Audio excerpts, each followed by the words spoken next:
Greetings and peace and love, family. My name is Ram Hotep, broadcasting on behalf of the number 13 SignsAstrology.com. Thank you for listening. Thank you for watching.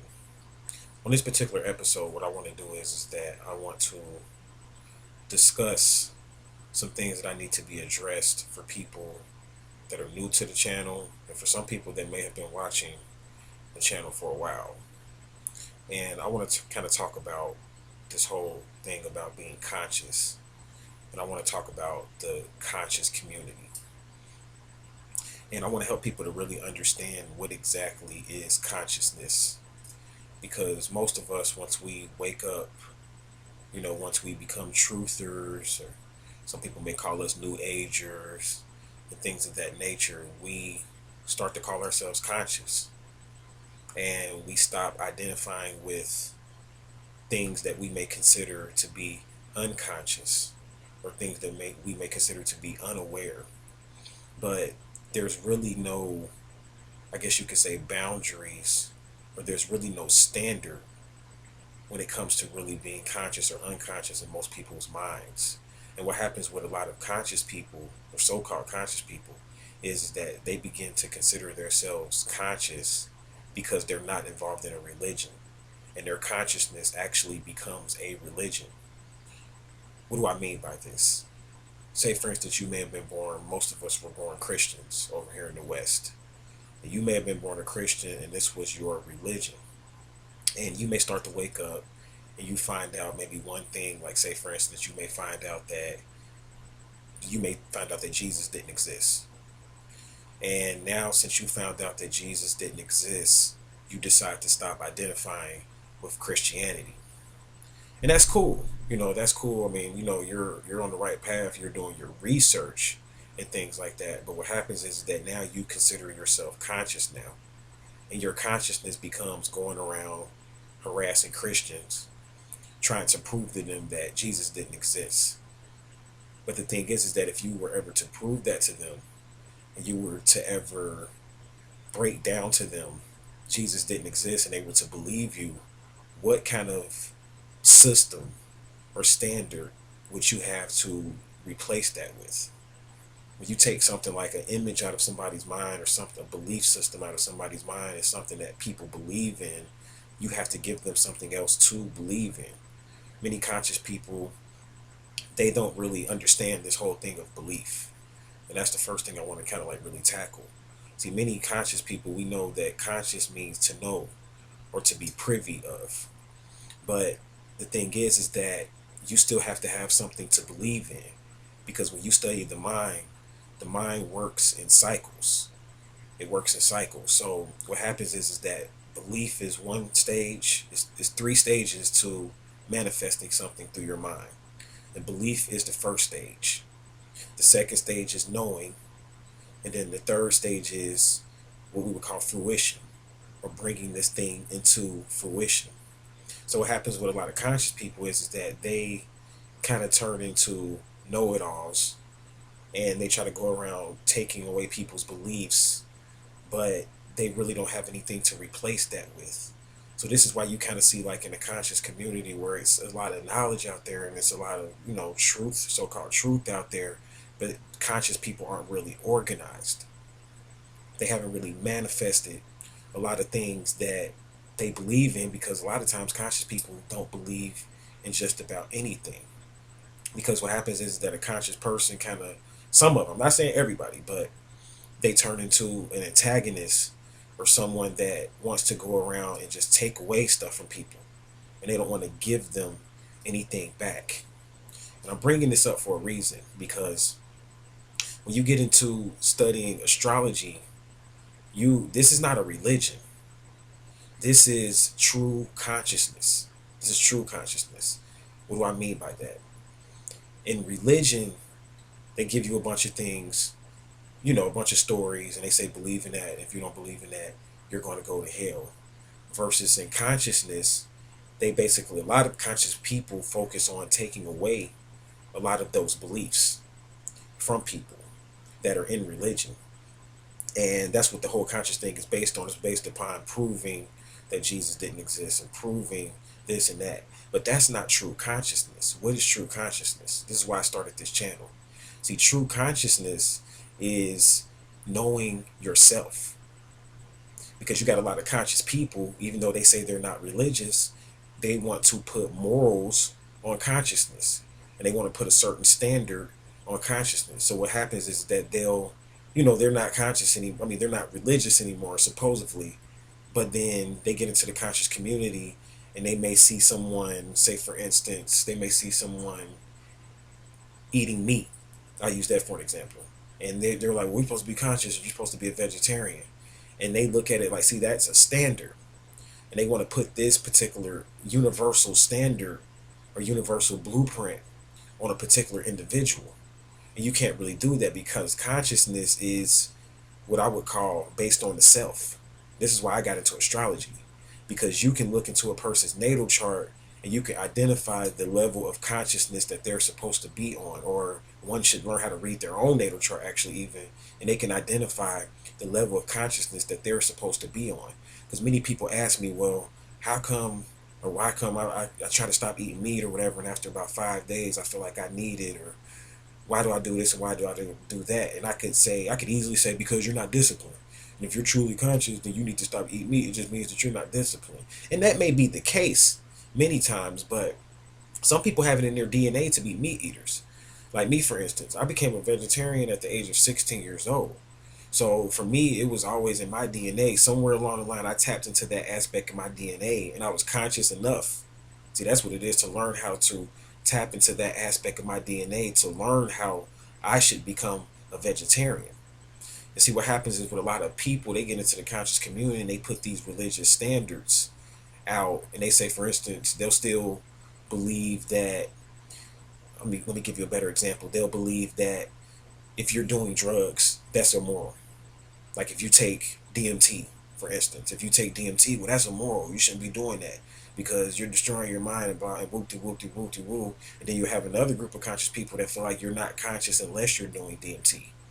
And where I'm really pointing out is that consciousness is about knowing yourself. This is why in the Egyptian order, the first thing they taught is woman, man, know thyself.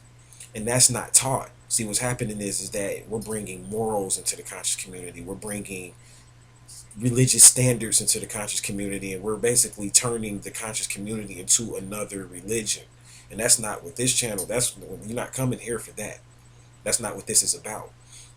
Being conscious does not mean because you have a degree and you went to some university, now you're conscious. Because a university, in the way that they have it set up right now, is that's giving you a ready-made doctrine. That's giving you a ready-made blueprint where you're studying a bunch of books written by some other people and you're going through the different examinations and passing different courses just so you can get a degree, or just so you can get some letters behind your name. And then you have a lot of people that try to use these letters to barter that, to say that they're conscious. That's not a real teacher. Is not really in a university. See, a real teacher of consciousness, is what I'm saying, is teaching you to be yourself. And in order to teach someone to be themselves, you need a modality. You need some form of a blueprint. So you could teach a person to be themselves through, and I'm going to give you some modalities and blueprints to talk about true consciousness. See, this is what this video is about. So it's not just astrology. See, astrology is one modality that we can use to teach a person how to be conscious. We could teach them about their sun, meaning that that's their soul or the very essence of them. We could teach them about their moon sign, which their moon sign is dealing with their emotional nature. Their emotional nature, keep in mind, because another person's emotional nature may be different. We could teach them about the Mercury sign, which deals with how they learn and the type of communicator they are. This is dealing with true consciousness. And that's a modality. But then we can get into numerology. And that's another modality of teaching true consciousness. We can teach a person their life path, which is the road that they should walk. We can teach a person their destiny number, which their destiny number is what their soul wants to fulfill in this life. What is your destiny? What is your soul urge? We have the soul urge number in numerology. See, I know a lot about numerology, but I'm going to start doing videos in 2014 about it. But I'm just throwing that out there because that's another modality. Or we can get into the palm ministry. The palm ministry is another modality that we could use in consciousness to teach a person to be themselves. You have your lifeline, you have your family line, and you're in palm ministry. You have the line of how many children you may or may not have. You have your destiny. And then what you're going to notice is that when you start using these modalities, no matter if it's palm ministry, no matter if it's numerology, or no matter if it's astrology, they all work together holistically. There's astrology involved in numerology. There is astrology involved in palm ministry. So what happens with astrology is that this becomes the mother of consciousness. This is the mother of metaphysics. And you need something to look up to. You need a standard to believe in. And with astrology, it doesn't dictate your destiny. See, that's another thing people get confused. They try to look at astrology like religion again. So you're looking at it like religion. You're looking at it like the planets are gods. And the God is telling me through these planets that I should be like this and I should be like that. That's not what the planets aren't telling you what you should and shouldn't do. The planets are giving you a description of your animal nature, your tendencies, your psychology, because they got psychology from astrology. They learned it from the Egyptians and it can easily be proven. It's teaching your psychology, your emotional nature, and a lot of other things, actually. You can go to a lot of other things, but it's teaching you all of that. Why? So that you could become a better person. So when you watch this channel, you're getting true teachings. You're learning how you should deal with money, how you should deal with economics, not how the world says you should deal with economics. And I'm not saying, I want to point this out, I'm not saying don't go to college. I'm not saying you shouldn't go to a university and take up arts or take up botany or take up chemistry or something of that nature instead of just studying alchemy. No, what you want to do is once you become conscious and you study alchemy and you know your alchemical nature, you know your astrological nature, now you can go to school if you decide to do that and be able to pick up a lot more. You might not even have to go to school. You might be able to pick up a mundane textbook because you know yourself now and get a lot more from it. So being conscious is supposed to remove the programming that we have running on us, because in society it's all programming. It's all ready made. I look at it like look at consciousness like this. Consciousness is like you're being taught how to design your own shoes. And society and religion and the universities and things of that nature, this is like going into a shoe store where they already have certain shoes already set up for you. You just got to choose which one you want because that's the only choice you got. So in consciousness, you're learning how to be a designer. You're learning how to be an artist. This is why really a true conscious person is an artist. You get a chance to design your destiny. I got to do this video on the Adjustment Bureau because it's really kind of carrying over into that. But you remember on the Adjustment Bureau, what he found out was that his future could be adjusted. That was the key to the whole movie, because what he found out was that there was really no destiny or no course or no set doctrine of what he had to do or what he could or couldn't do.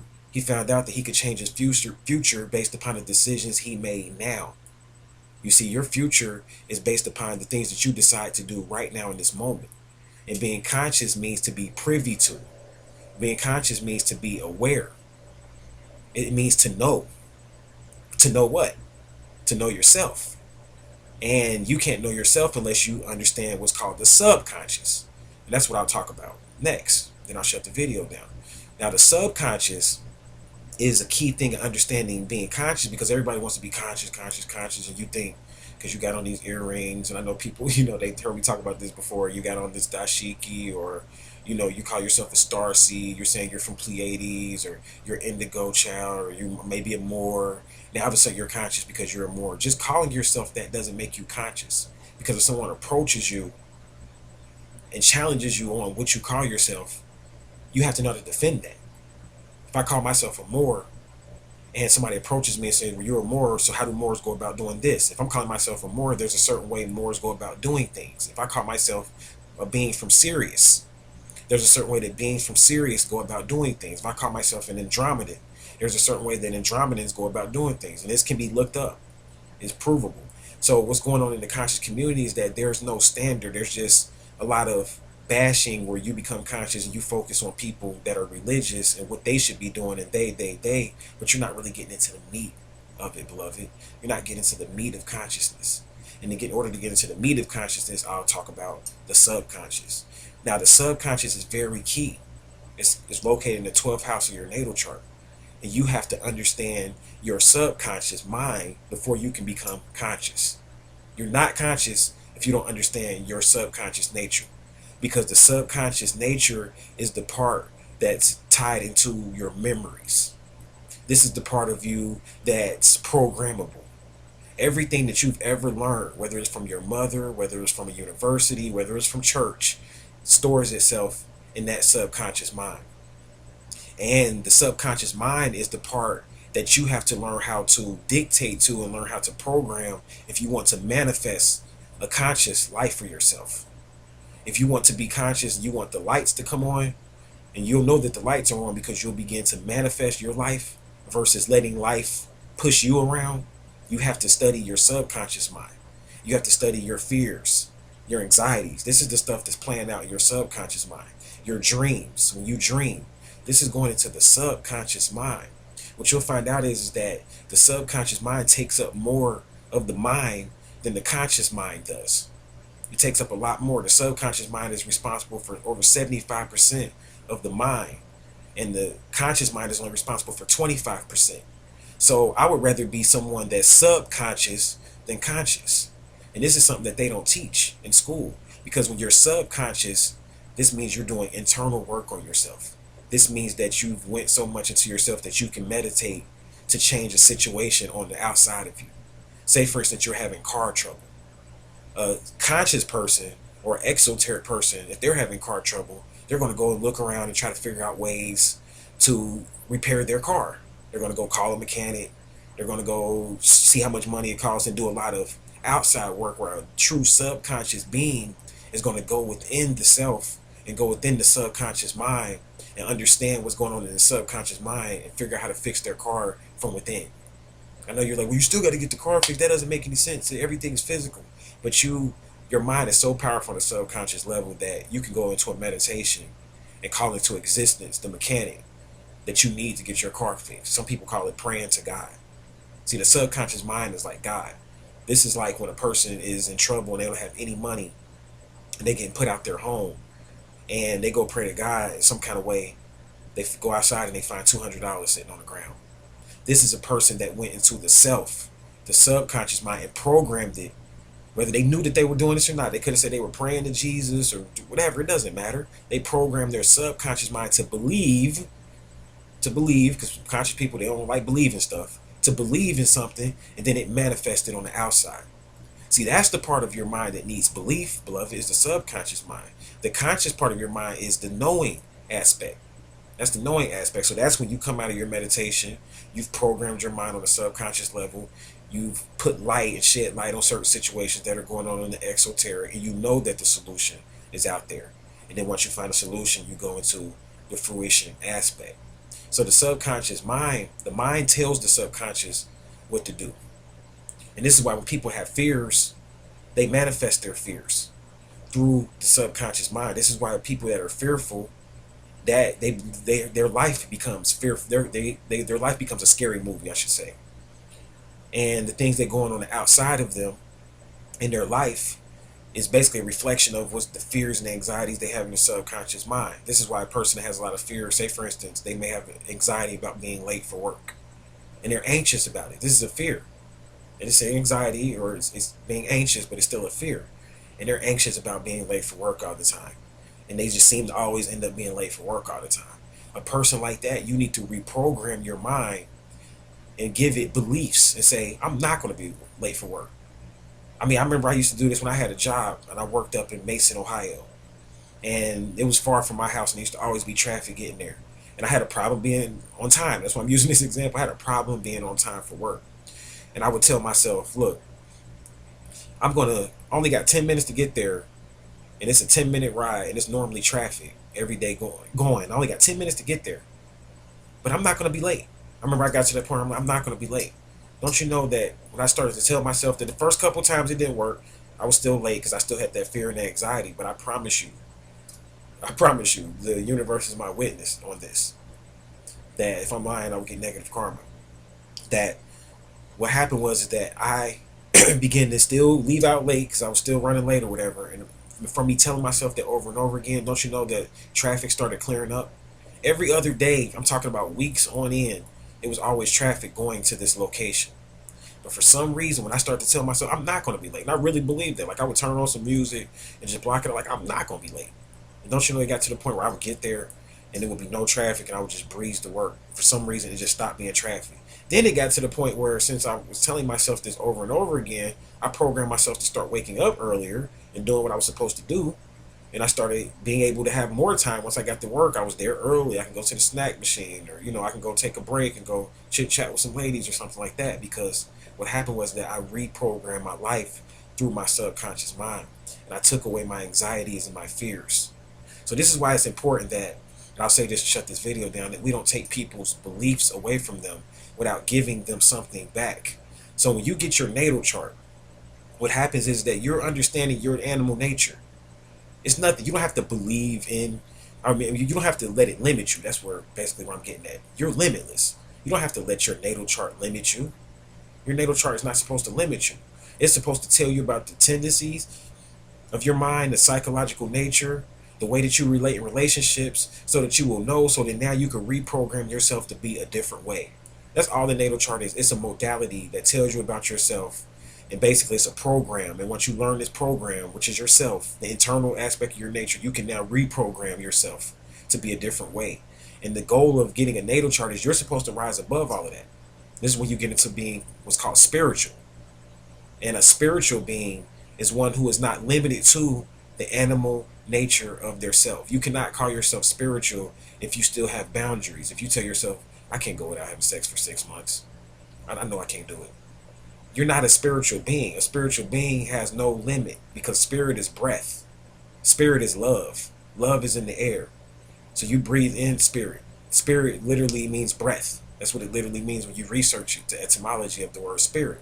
So if you're a spiritual being, you have no limits. And the goal of getting your natal chart is to help you to rise above the animal nature so that you can become a spiritual being. Not to look up to the planets as gods, only to learn that the planets operate and function off of certain laws, certain rules and regulations. And once you learn the rules and regulations, this is where they get the term laws are made to be broken, or rules are made to be broken.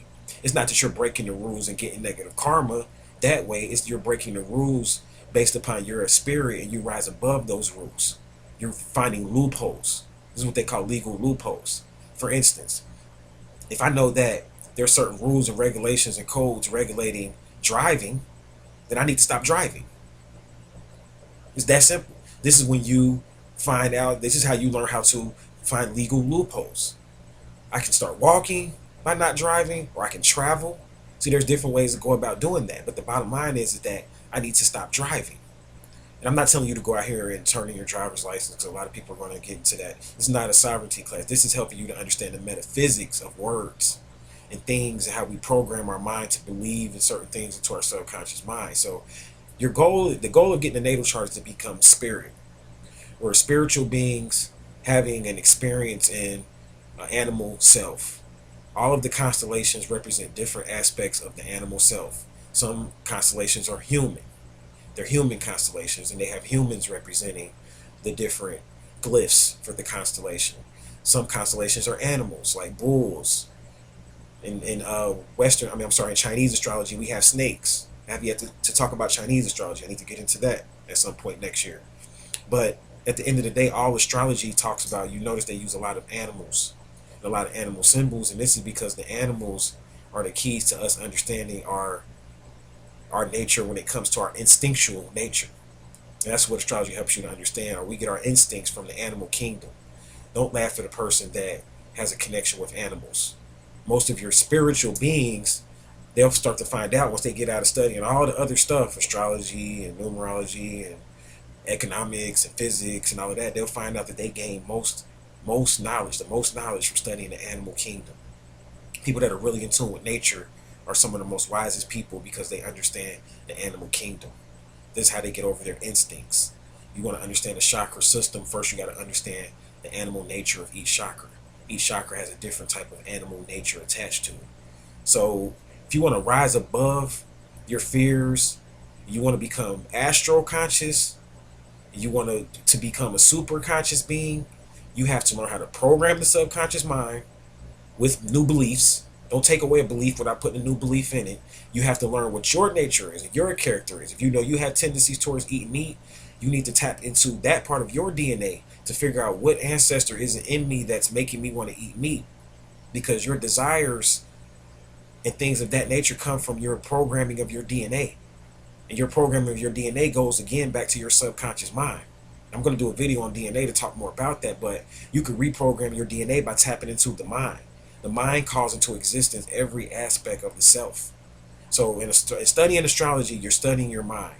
You want to become conscious, which means to know and be privy to occult information. This is why it means to be privy. You can research the term conscious. It means to be privy or to know. Privy means that you know information that certain people don't. This is what a true conscious person is. And if you want to be truly conscious like that, you got to start with the subconscious mind, beloved, and reprogramming. This is the occult. The occult means hidden. The occult means hidden. And if you want to become an occultist, this is a true occultist is one that masters his animal nature before it can go out and teach. He or she can go out and teach other people. You got to master the self, beloved. True consciousness. Astro-Consciousness. So with that, I'll go ahead and shut this video down. And until we meet again, I'll leave you in Hotep, peace, and namaste.